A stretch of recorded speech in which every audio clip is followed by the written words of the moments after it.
தம்பி, காசு கொடுப்பா. டீ வேணா வாங்கி தரேன், சாப்பிடுறீங்களா? டீ வேணா, காசா கொடுப்பா.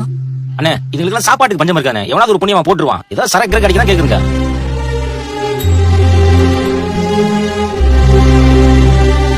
ஆமாமா, இன்னைக்கு பள்ளிக்கூடத்துல பணம் கட்டணும் சொல்லல. இந்த இதுல 110 ரூபாய் இருக்கு.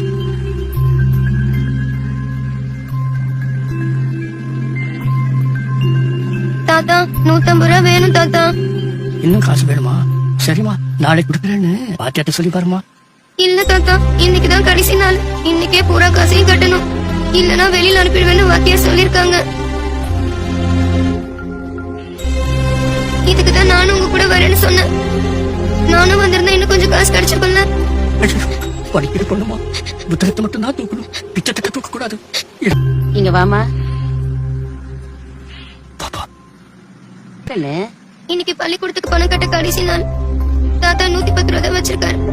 பூரா பணமும் கட்டினாதான் பள்ளிக்கூடத்துக்கு போக முடியும். நீ நல்லா படிப்பியாப்பா? எங்க கிளாஸ்லயே நான் தான் 2வது ரேங்க். இன்னும் எவ்வளவு 40 ரூபாய். எவ்வளவு இருக்குன்னு தெரியல. இந்த வச்சுக்கம்மா. வாங்கி இந்த இட்லியை வாங்கிக்கோங்க பாட்டி.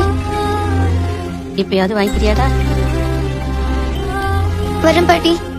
பாப்பா, நீ படிச்சு பெரியவளானா என்னப்பா பண்ணுவ? இனிமே எங்க பரம்பரையில யாரையும் கஷ்டப்பட விட மாட்டேன். நீ நல்லா இருப்படா, போயிட்டு வா.